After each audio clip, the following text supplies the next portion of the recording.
Why is it that there's such a deficiency in financial literacy with kids today? And is it real, or have we been just convinced that kids are stupider today when it comes to money than the previous generations? Or is it an actual thing? Are they missing something in their education or in the support they get from their families? The family's too busy to actually provide that support. What does the evidence suggest? I don't know if I can speak to the evidence, but I think that we've actually become more aware now of these gaps potentially, and more open to having that conversation. So potentially it just wasn't spoken about as much when I was a kid. You're not as aware of it being a problem until you get to this point. If you think about a challenge now that some financial planners have, is that their clients are reading all of these things that are available at your fingertips. All these things about the markets or what you should and shouldn't be doing, the rise of the finfluencer. So there is such an awareness, and then it's trying to find the right information. But if you think 20 years ago, that wasn't something that was readily available for mum and dad. That information wasn't out there. So, in my opinion, I think it's always been there, but it just wasn't made as aware of. We've got some fresh new young talent doing some things that I know you haven't heard before. 1, 2, 3, listen. Welcome to Finances, your home for all things financial, investment, money and lifestyle. Hosted and curated by the very talented team of certified financial planners and Banqer and Financial Partners. This is the Fine Answers podcast. I'm not going to say the episode number because I get in trouble for doing that when we want to change the order, but our guest today is Lucy Gaff, Distribution Manager at Netwealth. Lucy, you've made it you made it the short way down to Geelong this morning. Yes. You've gone the long way a few times previously. How do you, tell me again, it's not that hard to get to Geelong, but how did you manage to find yourself on Old Geelong Road? Old Geelong Road. I rely on Google just as a little bit of a safety net. And I think this is something I could learn in life in general, to trust your instincts. But it took me on a detour. I cannot actually tell you why, but I thought perhaps there were roadworks last time. Tried to take me the same way today, and I ignored it and trusted my instincts. It's funny how reliant we've become on technology, isn't it? It's almost like that instinct that you've got in your that is native in your body is kind of blunted because of technology. It's supposed to make us more efficient, isn't it? I think so, but I think it can encourage autopilot too much, and not actually thinking for yourself. It's kind of, I got home, how did I get here, for example? So I try not to use it if I can. Try to remember, because you do just look at what's 200 metres, not the street name or not your surroundings. Yeah. So as a lesson for me, I know how to get to Banqer without Google next time. Corner of Gordon Avenue and Packington Street. You can't miss it. Now, Lucy, we talked a little bit off air about what we wanted to talk about today. Now, for those uninitiated, those people that haven't met you, obviously you're well known to the Banqer team. Some people won't know who Netwealth are, but I think the most important thing, the thing that I really wanted to touch on, I know this is in your wheelhouse, is why is there such a deficiency in financial education and literacy in the current generation? Is it real? Is it perceived?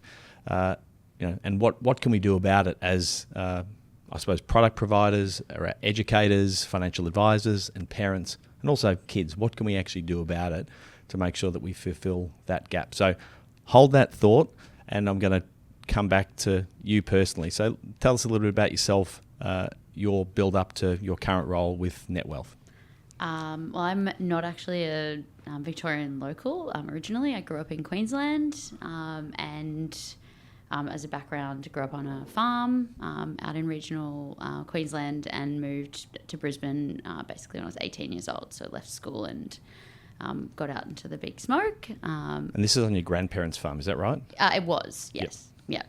But only lived there until maybe middle of high school, and then lived in a thriving metropolis of Dalby. It's about 12,000 people. So is it Dalby, did you say? Dalby, yes. Dolbe? It's actually Dalby. Oh, okay. So it's not like Dalby Digital, no.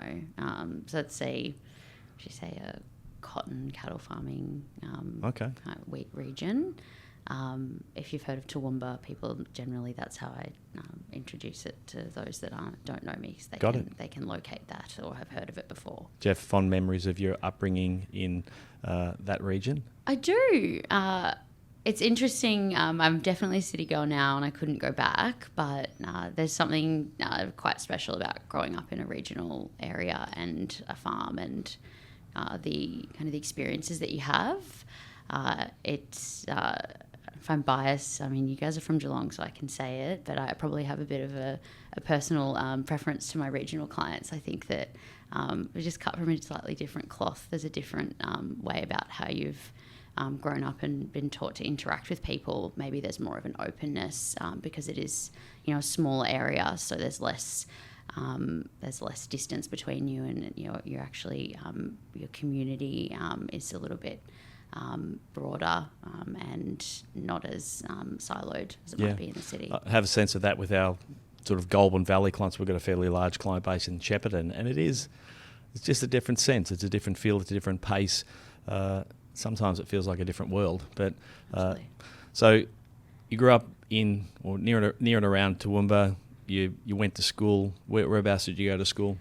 Just the local high school, co-ed. That was the one state school we went to. We did get afforded a lot of opportunities for a regional town. There was I went on a school band trip to the US when I was 16. Yeah, what did you play? What instrument? Clarinet. Yeah, of course. I no longer play it, but we got to go to Disneyland, perform there, go to San Francisco, San Diego, LA. So it was very cool. And then I decided after that trip that I was too cool for band and left at that point. So I got what I needed out of it, I guess. And then, left school and worked full time. So I actually didn't go to university. Now, you went to the School of Discipline at McDonald's, is that right? Correct, yep. Yes. School of Process and Discipline. Absolutely. I worked probably 20 hours a week at least when I was in school, thinking, earning money is so great. That's what I want to do. And I was already in kind of a leadership role, and I thought, well, I enjoy this, I know it, let's give that a crack.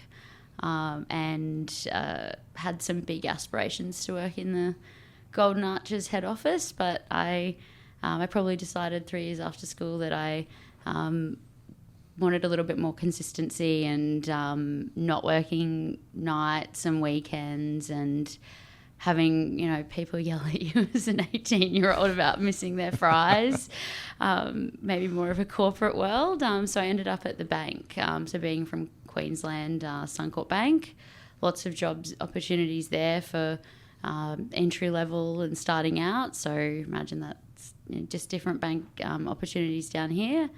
So I started out resetting passwords for people for their internet banking. That was my first gig. How long ago is that? 13 years. Okay. 13 years ago. So internet banking was around that long ago? Yes, okay. Surprisingly. No, and people weren't very good at using it at that time. Some interesting calls at that point. But I probably had to start an entry-level role, but I quite quickly outgrew it and moved into a couple of other roles, so helping people with their home loans and personal loans and how to manage that, and then working in a branch as well, which was a really interesting experience for me. For anyone that's heard of Fortitude Valley, I worked in the branch in there, and there's an interesting collection of people that come in as your clientele. Now, you obviously your childhood has sort of expanded from the farm through to school, travelling overseas, working at McDonald's, working in the bank.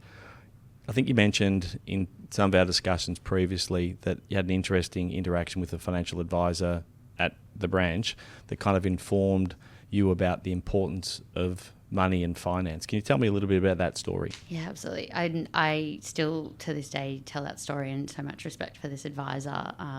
Look, back in your world where the banks were in financial planning, a part of my remit and KPIs was to refer to the financial planner. So I sat down with him one day and I said, tell me more about what you do. How can I find a reason to refer the client to you? What do I need to know and talk to them about? So he sat down and he drew me the most basic diagram. He said, all right, Lucy, this is your house. Here's your car, you insure that. Well, here's your income for the next 30 years. is that insured? I think that's all it took for me. I thought, wow, how do people not realise how important this is? And so that really stemmed a really keen interest in it. When then another financial planner worked in the firm, he actually had a friend that was looking for someone to work for them, and I thought, that sounds really cool. That sounds really, like you can really help people, and something I want to be a part of. So that hence leaving the bank probably 6 to 12 months after that to go and work for a financial planner. That analogy of your greatest asset being yourself, I think, is lost on a lot of people. And even in the insurance context, yes, it's we insure our homes, we insure our cars, we insure our dogs now, yet there seems to be this reluctance to protect the asset that is most important to your household, which is your ability to earn an income and support the people around you. But even, I think, the extension of that from you being your own biggest asset, I think flows into this conversation around education and the fact that you can... I think it's imperative on us as individuals, as parents, and as we start to educate our kids, that we start to invest in them as an asset, their knowledge as an asset, so that they can sort of hold themselves to a reasonable standard when they're starting to make decisions around buying their first home, having a family, investing. So let's fast forward a little bit to this conversation around, let's talk briefly about who Netwealth are, and then let's have a sort of a deep dive into sort of financial literacy of Australian children. Yes, so Netwealth, so as some context, I'm a business development manager. So my role is to work with financial planners to utilise our platform for efficiency and how you might use your client, invest your client's money. So what are we? We're a superannuation investment platform. We are fast becoming one of the largest super funds in Australia as well. But essentially, a financial planner can choose to invest your funds. They're essentially your assets on our platform. We have reporting and admin capabilities, client engagement tools, and a lot more from there. So Netwealth only super, the platforms only in superannuation, or they're non-super platform investments as well? In non-super investments as well. We do have then some self-directed, sophisticated clients that utilise us as well. So because we only do purely platform, we take a really keen interest in providing insights and research back to the advice industry and two probably key elements. One, which is really topical, is technology. So we run an advice tech report, which we've been running for 7 years, that captures trends in the market. So we can help advisors on, what do I do next? What is everyone using? What do I need to be really aware of in technology? And how can I leverage that to, provide better outcomes for our clients and business? And our second part of our research is what we call advisable Australian research. So we survey your everyday Australians, some that are advised, some that are not advised.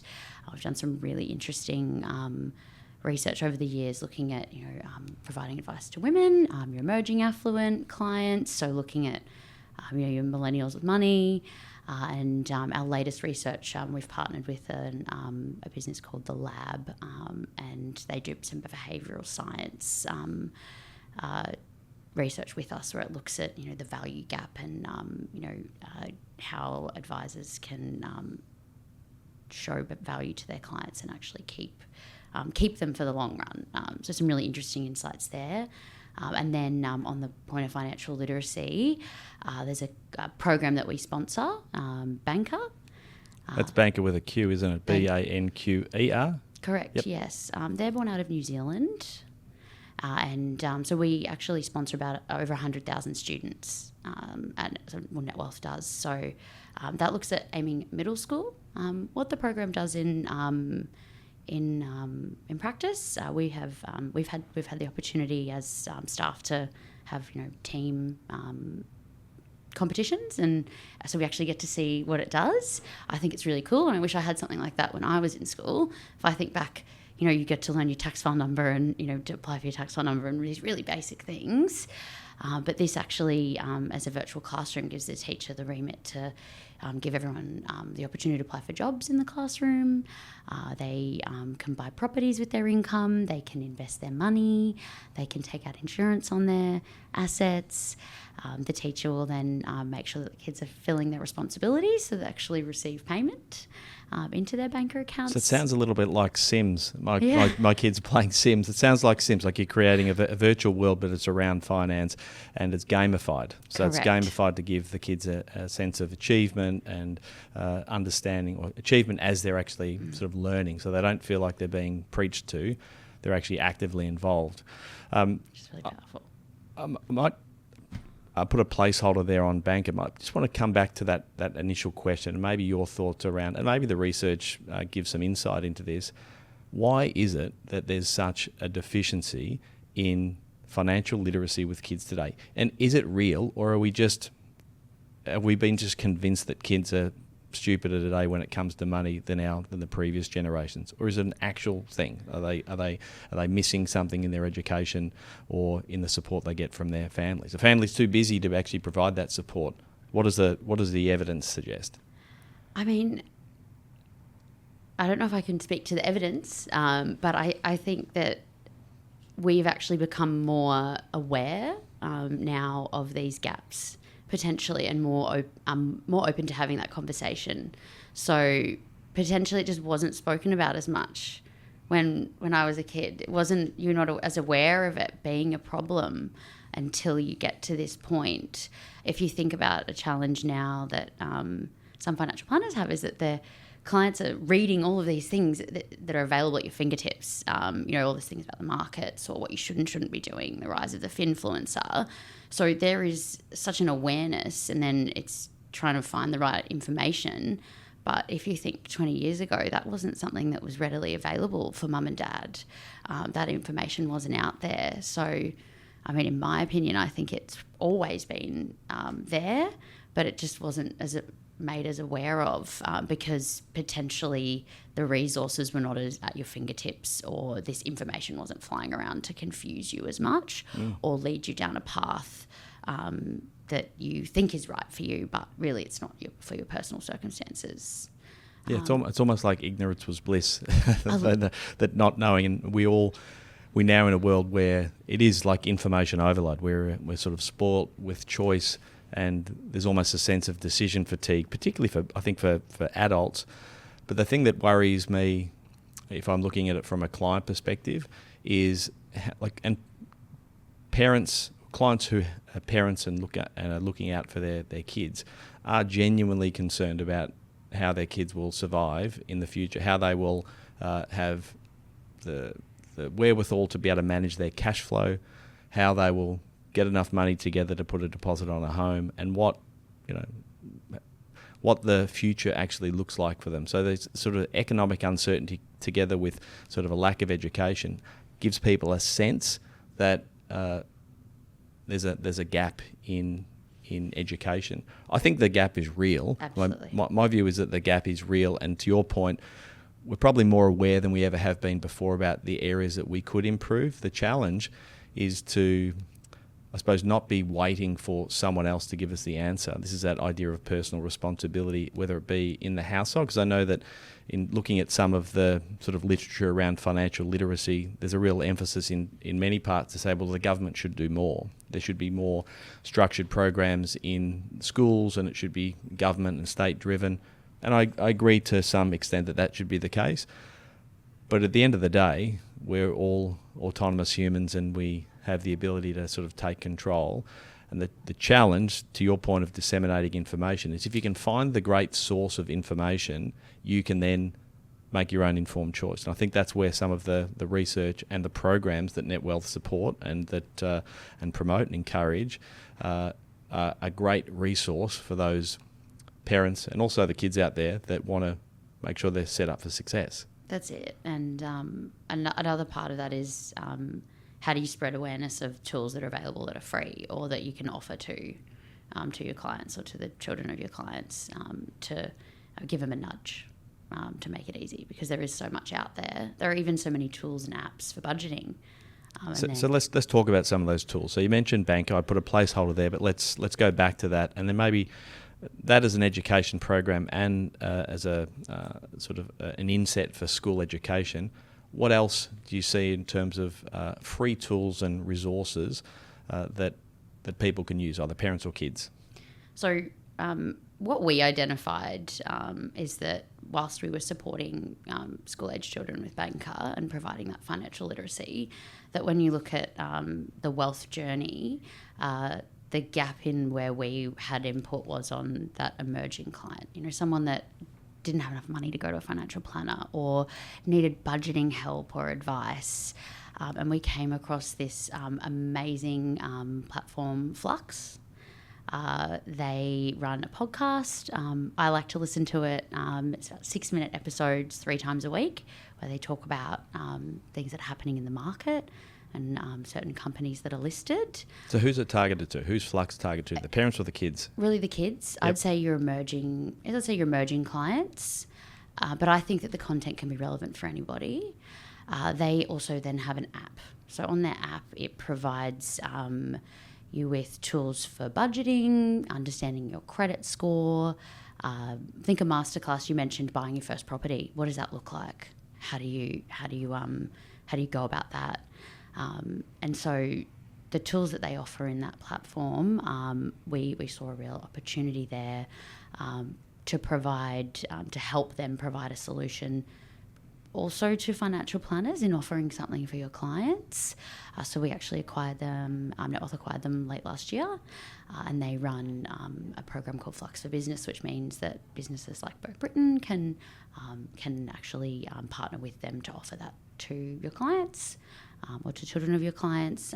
But if you're just an everyday person on the street, you can download their app. There's a lot of content in there that is free, and then you can pay for a premium version to have access to Is this some the of the Flux Win It Money app? That's Is that the one. Yep. Okay, Yes. got it. Yeah.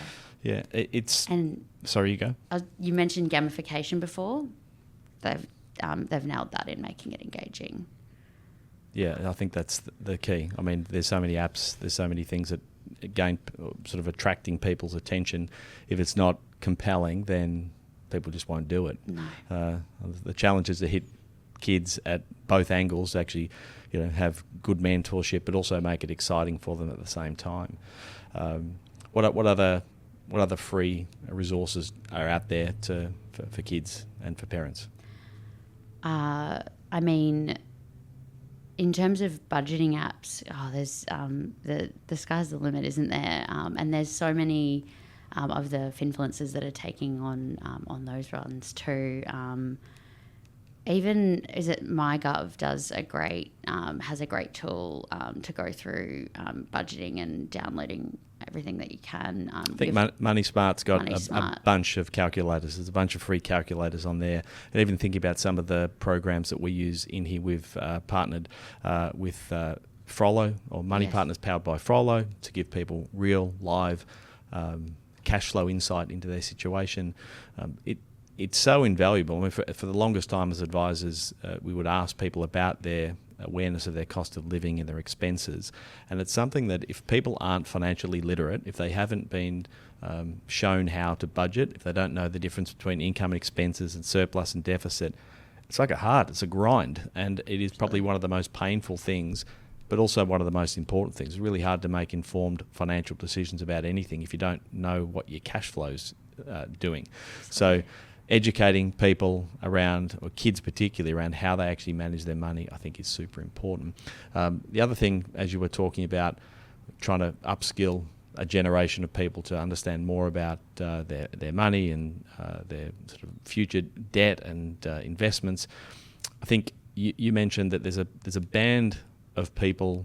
How did you describe them? The people that can't necessarily afford advice. What was the terminology? Emerging. Yeah. So it's a real issue. There's a significant issue of people that desperately need advice. They need education. They need a pathway to when they will have some money that requires some advice and can afford to get some advice.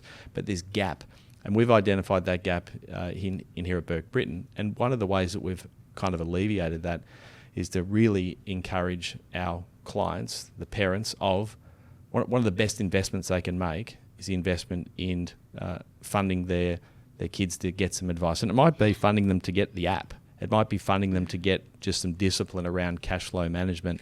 It might be funding them to have an hour conversation with one of the advisors that can point out, income, assets, liabilities, insurance, estate planning, and give them that sort of lift.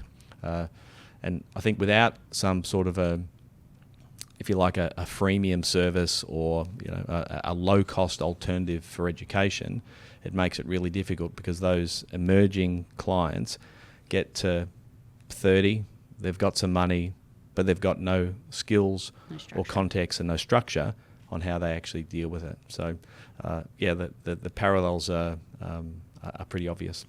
Absolutely. And I mean, the cost for you to provide advice has only increased as well. So that makes it harder to potentially service then that lower end. I do see obviously some advisors where that's what they specialise in those young working professionals, but then at the same time that's only someone that earns over a certain amount of money and that can afford advice as well. So definitely the gap is I think that we're finding ways, but there's still a long way to go. And I think having, again, someone might not want to listen to their parents and might want to listen to the app, use the app that they want them to provide. So it's really about finding something that works for you as well. Some people don't actually, there needs to be as automated as possible.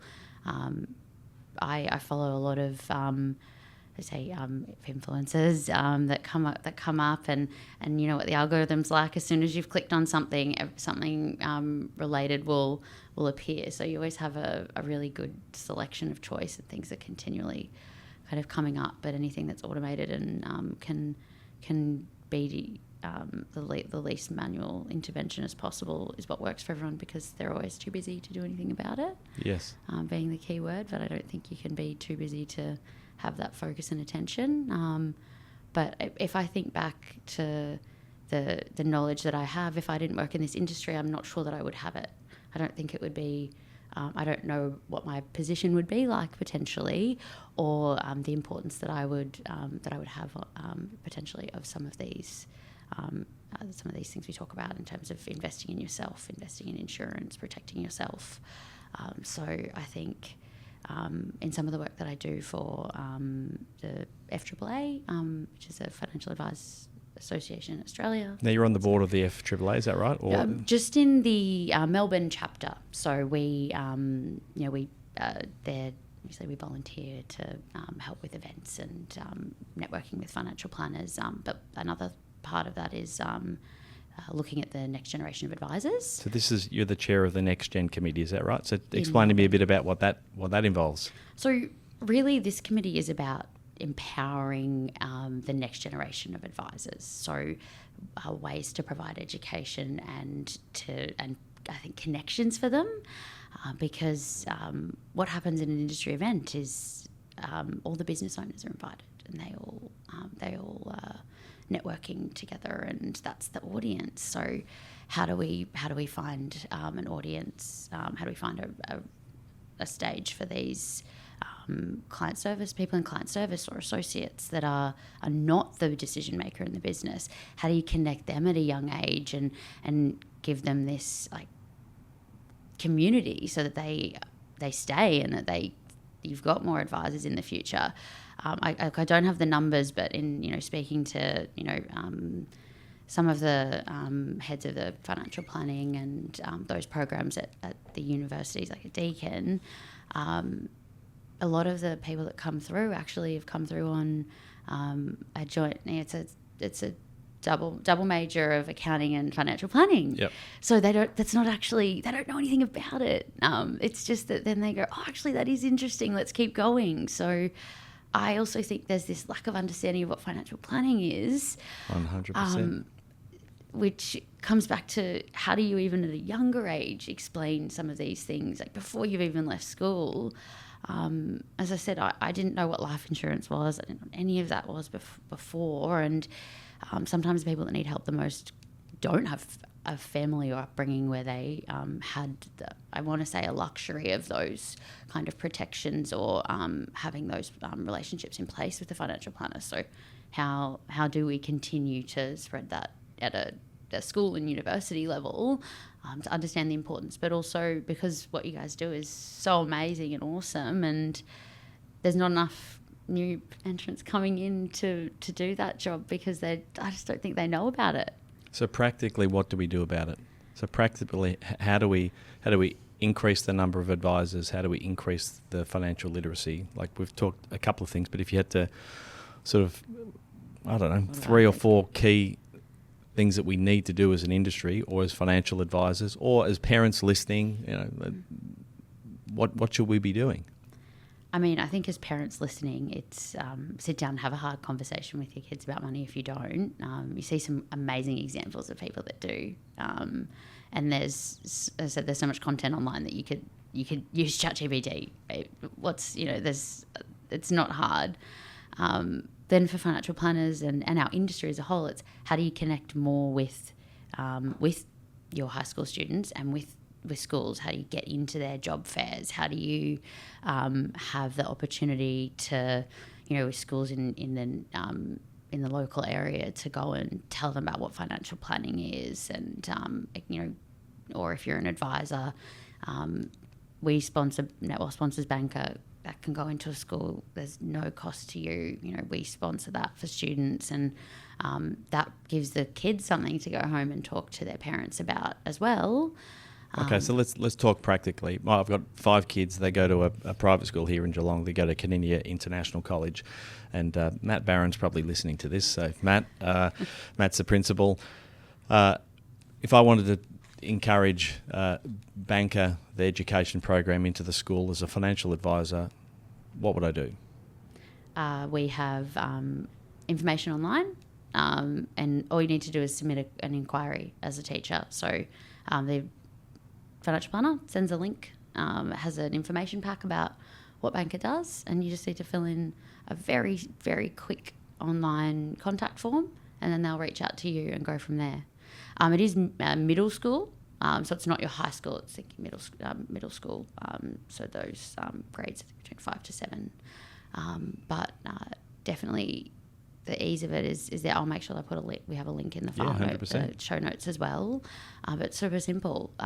Everyone has computers in the school these days. I didn't when I went to school. It makes me feel old, but it's all done within the classroom. And I think as well, if you're a teacher listening, you don't have to be introduced by a financial planner either.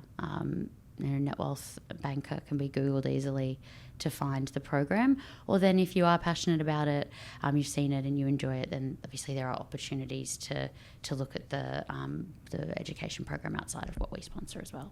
So if Banqer and those programs are so well operated and run and so successful, what is the hesitation? Why is it not in all schools? Like, why is it not there? Is there a pushback from schools to include external curriculum in the program or not? I couldn't answer that, but I think it's awareness of what's available as well.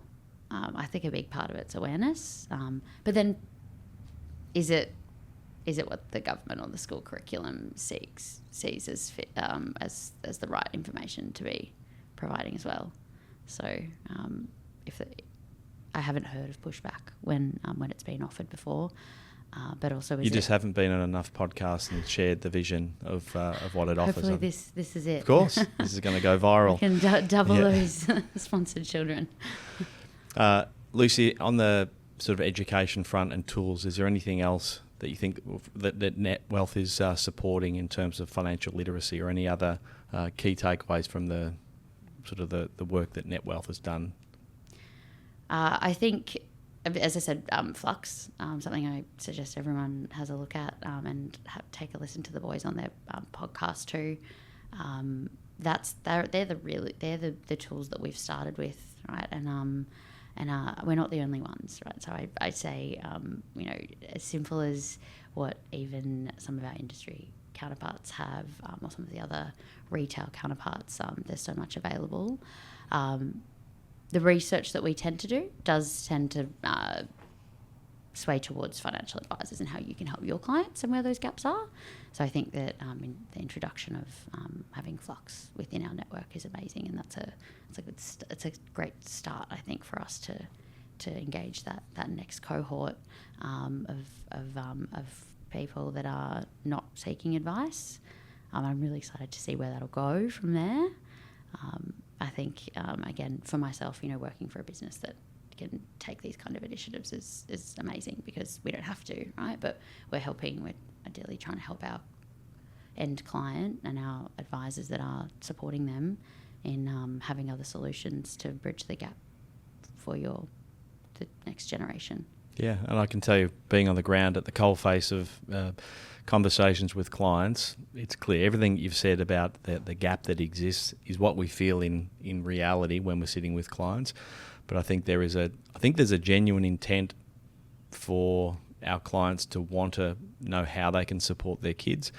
And I think there is, having sort of 5 young children myself, I know that there is curiosity around how they make better use of the money they earn, and invest, and think about how they operate in the world as they grow up. So I think if we can all do a much better job, whether it be as parents, whether it be as kids, whether it be as financial advisors, and educating our clients, but also providing a pathway for those people that maybe can't afford to get advice, because if you can find them early and you can give them the tools and equip them so that they are financially literate, when they do come to the point of making significant financial decisions in their life, those decisions will be good ones. They won't be ones that are catastrophic and cause them to ruin their financial life. They'll in fact enhance their financial life. So, Lucy, I want to close with just maybe a rapid fire question for yourself. So you've sort of spanned everything from growing up on the farm with your grandparents to